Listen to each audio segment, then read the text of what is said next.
Bonjour tout le monde. J'espère que vous allez très bien. Moi, je vais super par la grâce de Dieu parce que Dieu nous fait toujours grâce. Je m'appelle Joël Kanaza, missionnaire du Togo au Brésil. Cette matinée, j'ai un petit message pour vous. Et nous savons tous que Matthieu 28, verset 19 vous dit « Allez, faites de toutes les nations des disciples ». C'est une parole que Jésus a laissée à son peuple, à tous les chrétiens, avant qu'ils ne partent au ciel. Et nous pouvons dire que c'est une recommandation divine envers nous, les chrétiens. Mais il y a quelque chose que nous devions comprendre par rapport à ce verset. Ce verset va dans 3 cas. Le premier cas, c'est d'aller. Faites de toutes les nations des disciples. Ce qui veut dire que quoi? Christ envoie ses disciples, qui sont nous aujourd'hui les chrétiens, d'aller vers les païens et de leur convertir en Jésus-Christ, pour que eux aussi, ils aient le salut. Le deuxième point, ou bien le deuxième cas, c'est le fait que certaines personnes soient des missionnaires. Un missionnaire, c'est quoi? Un missionnaire, c'est celui qui a laissé tout, qui ne travaille plus, qui a laissé son boulot pour la cause de Christ et qui va vers là où Dieu, là où Christ n'a point prêché, comme l'a dit dans Romains 15, verset 20. Allez prêcher la bonne nouvelle là où Christ n'a point prêché, là où Christ n'a point dit, là où Christ n'a point proclamé. C'est ça un missionnaire. Et le troisième cas, c'est un pasteur. Un pasteur, il est un berger. Un pasteur prend soin des brebis. Un pasteur est là à un endroit fixe et il prend soin des brebis. Il prend soin des membres. Il prend soin de son troupeau. Donc ça fait 3 cas. Il y a des chrétiens, il y a des pasteurs, il y a des missionnaires. Un chrétien, c'est quelqu'un, ou bien un membre, je peux dire, un membre, c'est quelqu'un qui peut aussi faire un travail missionnaire. Comment il peut le faire? Ce qui veut dire qu'il a son boulot. Il peut prêcher dans son boulot. Il peut partager la parole de Dieu dans son boulot. Il peut prêcher la parole de Dieu dans l'université. Il peut prêcher la parole de Dieu dans son quartier. Il peut prêcher la parole de Dieu dans son collège. Il peut prêcher la parole de Dieu dans son lieu où il fait quelque chose. C'est ça. Un membre peut pratiquer Matthieu 28, verset 19. Le deuxième cas, je prends le cas d'un missionnaire. Un missionnaire, je vous ai déjà dit que c'est quelqu'un qui a laissé tout. Je suis un missionnaire. Aujourd'hui, je suis au Brésil en train de faire ma mission. Je suis dans un endroit vraiment reculé de la ville. Vous voyez les arbres. Je suis juste avec des arbres ici. C'est le fait de faire quoi? C'est le fait de faire des disciples de Dieu. Parce que c'est un endroit où les gens ne se convertissent pas facilement. Et il faut un missionnaire qui doit aller vers ces gens-là, qui doit apprendre leur langue, qui doit apprendre ce qu'ils vivent comme culture. C'est le travail d'un missionnaire. Un missionnaire, il fait quoi? Un missionnaire, il a laissé tout pour la cause de Dieu. Il ne travaille plus. Il a laissé son boulot. Il a laissé ce qu'il faisait pour aller là où Christ n'a point prêché, comme l'a dit Romains 15, verset 20. Et je prends un cas d'un pasteur. Un pasteur, il a son troupeau. Le missionnaire va, il prêche l'évangile, il convertit les gens. Le missionnaire et un évangéliste font le même travail. Ils vont pouvoir porter la bonne nouvelle et il les intègre dans une église où un pasteur doit prendre soin d'eux. Un pasteur, c'est un berger. Un pasteur, c'est quelqu'un qui pense les plaies des brebis. Mais je veux me focaliser juste sur le cas des missionnaires, juste sur une réalité de ce que les missionnaires vivent sur les camps, ou bien dans les camps dans les campements, je peux le dire, ou bien sur le terrain, ce que les missionnaires vivent. Je veux vraiment porter ce flambeau pour parler au nom des missionnaires. Parce que c'est une triste réalité, mais je vous rassure que Dieu fait toujours grâce. Tu vois un missionnaire, tu causes avec lui. Il va te dire que c'est l'église qui l'a envoyé pour aller faire des nations, pour aller faire l'œuvre de Dieu, pour aller prêcher, pour aller convertir des gens. Mais il te dira que l'église n'a pas de ces nouvelles. L'église ne l'appelle pas. L'église ne demande pas comment tu vas. L'église ne pose pas la question sur ce qu'il vit, sur la réalité, sur le terrain. Le problème de l'église est qu'ils ont envoyé un missionnaire et c'est fini. Mes amis, si on dit souvent qu'un missionnaire vit par la foi, il y a une réalité dedans. C'est vrai que nous vivons par la foi. Les gens pensent que vivre par la foi, c'est le fait que la manne du ciel va tomber, comme le temps des enfants d'Israël. C'est possible. Mais si nous disons, nous proclamons que nous vivons par la foi, c'est une réalité. C'est que nous avons foi que l'Église, nous avons foi que les chrétiens, nous avons foi que les membres, les croyants vont nous soutenir sur le camp, mais sur le terrain missionnaire. Si nous voyons l'histoire de Jésus, quand Jésus était venu sur la terre ici, il a fait des miracles, il a fait beaucoup de choses, il a rendu un ministère glorieux pendant 3 ans. Les gens ont supporté Jésus. Les gens ont supporté Jésus dans son ministère. Il était entouré des disciples. Il était entouré des gens.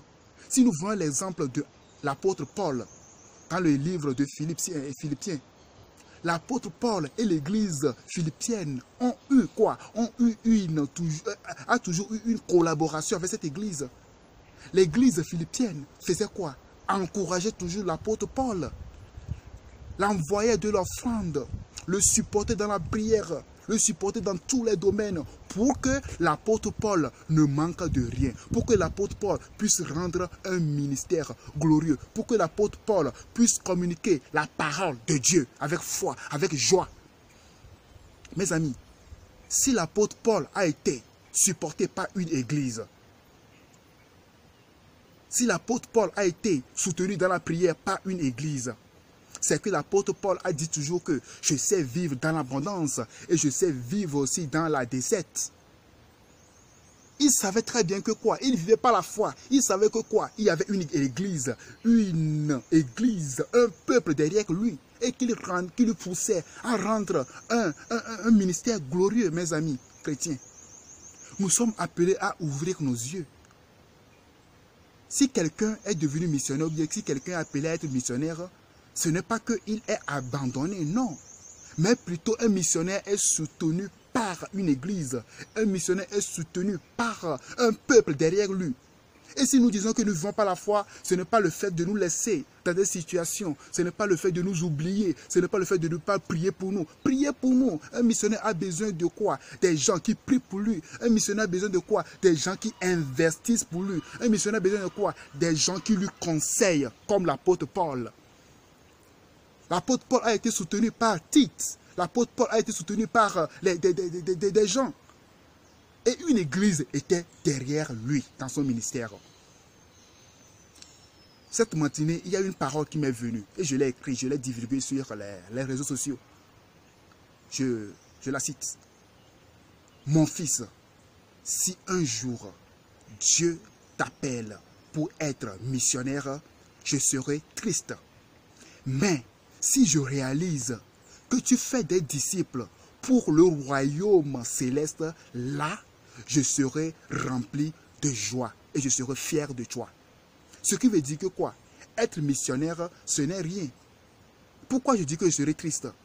Je serai triste parce que tu as laissé tout pour prendre le nom d'un missionnaire. Mais si je réalise que tu as pris le nom d'un missionnaire et tu fais des disciples de Dieu, là, ma joie sera vraiment parfaite envers toi. Il y a une réalité dans cette parole qui m'est venue. Il y a une grande réalité dedans. Être missionnaire, c'est le fait de faire des disciples. Mais être missionnaire parce que tu as une autre pensée, ou bien tu veux plus travailler, ou bien tu veux laisser tout, juste comme cela, pour être soutenu par quelqu'un, non. Là, je serai triste vers toi. C'est ce que je dis. À mon enfant, un jour, quand je vais me marier, un jour. Mais si je me rends compte que mon fils fait des disciples de Dieu, là, ma joie sera vraiment parfaite. Ma joie sera vraiment, je serai vraiment dans une grande joie envers lui. Nous sommes appelés pour supporter les missionnaires qui font des disciples de Dieu. Nous sommes appelés à tourner notre regard vers un missionnaire. Un missionnaire, une église a besoin d'investir dans un missionnaire, au moins un missionnaire. Une église a besoin de prier pour un missionnaire, au moins un missionnaire. Une église a besoin d'avoir des informations d'un missionnaire, au moins un missionnaire. Chaque fin du mois, au moins lui faire une offrande personnelle, une offrande libre pour soutenir un missionnaire, peu importe où il est, peu importe là où il est, peu importe ce qu'il fait comme boulot. L'apôtre Paul a été toujours soutenu par des membres, par son église de Philippiens. Et il a été toujours quelqu'un qui a rendu un boulot parfait. Quand l'apôtre Paul prêchait à des païens, il n'attendait pas qu'un païen lui paie. Il n'attendait pas qu'un païen lui supporte financièrement. Il n'attendait pas qu'un païen lui paie du travail qu'il a fait. Parce qu'il avait une église derrière lui. De la même manière, c'est ce qui fait que certains missionnaires sont devenus quoi? Des missionnaires qui sont devenus des menteurs, des voleurs sur le champ missionnaire. Parce que l'église ne les soutient pas. Et si un miracle se perd, ils veulent que les gens leur paient. Ils veulent que les gens leur bénissent. Ils veulent que les gens... Non, l'apôtre Paul n'est pas ce modèle d'exemple pour nous. L'apôtre Paul travaillait. Il faisait un ministère glorieux. Il n'attendait pas que quelqu'un lui paie. Il n'attendait pas que des païens lui paient. Il attendait que quoi? Une église le supporte parce qu'il savait que l'église était derrière lui pour son ministère, mes amis. Nous sommes appelés à ouvrir nos yeux par rapport à la vie missionnaire. C'est une vie qui n'est pas facile. Tu laisses ton pays, tu laisses ta culture, tu vas dans un autre pays pour apprendre leur culture, pour apprendre leur langue, pour faire d'eux des disciples de Dieu. Les gens vont te persécuter, les gens vont te chasser. Tu rentres dans un milieu, les gens ne veulent même pas t'écouter. Tu as ta vie en danger. Mais si tu te rends compte que personne ne prend de tes nouvelles, personne ne cherche à t'appeler, personne ne cherche à te supporter financièrement, tu vas manger de quoi? Tu vas manger de quoi? Tu vas vivre de quoi? Prenons l'exemple de l'église philippienne. Par rapport à Paul, Paul est un missionnaire. Par rapport à Paul, moi j'ai l'habitude de dire que Dieu est un missionnaire. Jésus est un missionnaire. Le Saint-Esprit est un missionnaire. Et nous pouvons voir beaucoup de missionnaires aussi dans la Bible, dans le Nouveau Testament, comme apôtre Paul, comme Barnabé et Barnabas, comme Jean, comme Pierre, comme Philippe, comme beaucoup de personnes qui sont des missionnaires. Ils ont rendu un travail glorieux pour la gloire de Dieu. Parce qu'il y avait des gens qui leur supportaient. Parce qu'il y avait une famille chrétienne derrière eux. Mes amis, ouvrons nos yeux par rapport à la vie des chrétiens. Ouvrons nos yeux par rapport à la vie des missionnaires. Ouvrons nos yeux par rapport aux hommes de Dieu qui sont dans les lieux vraiment reculés. Il y a des hommes de Dieu qui font un ministère dans les lieux reculés. Ils n'ont même pas un vélo pour se déplacer. Mais ils font le même boulot. Tournons les yeux vers eux, supportons-les pour que leur message, pour que leur travail soit glorieux, pour qu'ils travaillent avec cœur. Et s'ils travaillent avec murmure, ça ne sera pas un gain pour vous. Supportons les hommes de Dieu qui sont dans les difficultés. Ils peuvent laisser le travail de Dieu pour aller travailler aussi. Mais ils ont laissé leur travail pour le royaume de Dieu, mes amis. Pensons cela. Nous avons laissé tout pour la cause de Christ. Je suis ici au Brésil. Ce n'est pas que je ne pouvais pas faire quelque chose. Ce n'est pas que je ne peux pas laisser mon ministère. Je ne peux pas laisser mon appel pour aller trouver un boulot à faire. Mais je ne fais rien que la parole de Dieu. Je ne fais rien que d'apprendre les cultures des gens. Je ne fais rien que d'apprendre les langues des gens pour aller vers eux. Et je m'apprête pour l'Asie. C'est un endroit que les chrétiens ont toujours été persécutés. Un endroit où les églises sont toujours brûlées. Un endroit où les hommes de Dieu ont toujours pris emprisonnés. Mais Dieu a mis à notre cœur d'aller en Asie. Un continent vraiment persécuté par Dieu. Et par des hommes de Dieu. Par Christ. Un continent où même tu ne peux même pas télécharger la Bible dans ton portable. Ce qui veut dire que quoi? La Bible est interdite dans tout son état. Tu ne peux même pas marcher avec une Bible. Même tu ne peux même pas télécharger une Bible sur l'Internet dans ton portable. C'est interdit. Mais Dieu a mis à notre cœur d'aller en Asie, d'aller en Chine, d'aller en Corée du Nord pour apporter la bonne nouvelle de Dieu. Et qui va nous supporter? C'est les païens. Et si un musulman veut te supporter, ce qui veut dire que quoi? Il va te faire convertir, tu vas devenir un musulman. Et nous les chrétiens, un seul musulman peut créer une mosquée pour un quartier. Et nous les chrétiens, quelle vision nous avons par rapport à la mission? Quelle vision nous avons par rapport à l'œuvre de Dieu? Quelle vision nous avons par rapport à ce que quelqu'un peut faire des nations, des disciples? C'est le cœur de Dieu. La mission, c'est le cœur de Dieu. Et quand Jésus était venu sur la terre, il n'est pas venu pour prêcher. Il n'est pas venu pour prêcher la prospérité. Parce que quoi? Le monde vivait déjà dans la prospérité, même avant l'arrivée de Jésus. Les Abraham, les Jacob, et ont vu la prospérité. Comme Jacob le dit, Seigneur, si tu ne me bénis pas, je ne te laisserai pas. Ce qui veut dire que quoi? Dans l'Ancien Testament, il y avait ce que c'est que la bénédiction avant l'arrivée de Jésus-Christ. Mais Jésus-Christ nous a apporté quoi? Nous a apporté le salut pour que toi et moi, nous puissions aller faire de toutes les nations des disciples, pour que les païens, pour que les non-croyants aussi puissent entendre parler de Jésus. C'est la cause, c'est la prédication principale de Jésus. Pour que nous ayons le salut de nos âmes. Pas le salut de nos richesses terrestres, pas la richesse terrestre, non, mais plutôt la richesse céleste. Mes amis, nous sommes appelés à changer notre mentalité. Je répète encore une fois cette parole. Mon fils, si un jour Dieu t'appelle à devenir un missionnaire, je serai triste. Mais si je réalise que tu fais des nations des disciples célestes, là, mon cœur sera rempli de joie. Et je serai fier de toi. Que Dieu vous bénisse. Gardez cette parole dans votre cœur. Ce qui veut dire qu'un missionnaire est un guerrier. Un missionnaire, c'est quelqu'un qui a laissé tout pour la cause de Christ. Sa vie n'est plus sa vie. Là où nous sommes, notre vie n'est plus la nôtre. Nous sommes là, nous allons vers la direction de Dieu. La Corée du Nord, les gens ne veulent pas aller là-bas. La Chine du Nord, les gens ne veulent pas aller là-bas. Les gens ne veulent pas aller vers l'Asie parce que c'est un endroit vraiment persécuté. Mais si quelqu'un ou bien certaines personnes ont choisi la bonne volonté d'aller pour la cause de Christ, nous sommes appelés à leur supporter. Ce n'est pas forcément de leur supporter financièrement. Appelle un missionnaire, demande son contact, écris-lui, envoie-lui des messages d'encouragement.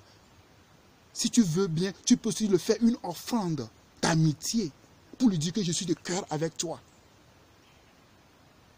Nous ne sommes pas appelés pour aller prêcher la bénédiction terrestre. Nous sommes appelés pour aller prêcher la bonne nouvelle de Christ. Et vous savez ce que c'est que aller prêcher la bonne nouvelle de Christ. Les gens vont te haïr, les gens vont te détester. C'est ce qui fait que certains missionnaires ont devenu quoi? Les prédicateurs de la richesse terrestre. Ils vont dans les églises pour prêcher que Dieu va vous bénir, Dieu va vous bénir. Et les gens leur bénissent aussi financièrement. Mais nous ne sommes pas appelés pour ça. Nous sommes appelés pour aller dire la vérité de la Sainte Écriture pour des gens, pour des païens. Mes amis, je m'arrête ici.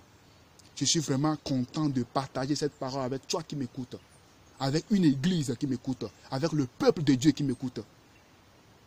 Changeons de notre mentalité par rapport à la vie des missionnaires qui n'ont plus, qui n'ont rien, qui n'ont pas de salaire. Nous vivons ici. Nous n'avons pas de salaire. Mais chaque fin du mois, nous devons payer une somme pour notre logement. Nous devons payer une somme pour ce qu'on mange. Nous devons payer quelque chose. Où cela va arriver si ça ne vient pas des chrétiens? Où cela va arriver si ça ne vient pas d'un peuple de Dieu? Où cela va arriver si ça ne vient pas d'une église? Mes amis, changeons de mentalité pour supporter les missionnaires qui sont sur les camps ou bien qui sont sur le terrain. C'est une vie qui est difficile. Tu seras un missionnaire. Tu vas dans un endroit, tu seras appelé à laisser tes barbes. Tu seras appelé à te comporter à la culture de ce peuple. Des chrétiens qui doivent devenir des musulmans forcés en se vestissant comme des musulmans juste pour gagner une âme pour Christ. Je vous bénis dans le nom de Jésus. Je sais que ce message va passer et tous les francophones vont écouter ce message-là. Que Dieu vous bénisse. Vous pouvez me rejoindre sur mon email kanazajoel@gmail.com kanazajoel@gmail.com. Pour me joindre sur mon Facebook, c'est Joël Kanaza et vous me verrez. Je suis vraiment content de faire votre compagnie et je suis vraiment content que vous avez fait de ma compagnie cette matinée par cette petite vidéo. Que Dieu vous bénisse. Shalom, shalom, shalom.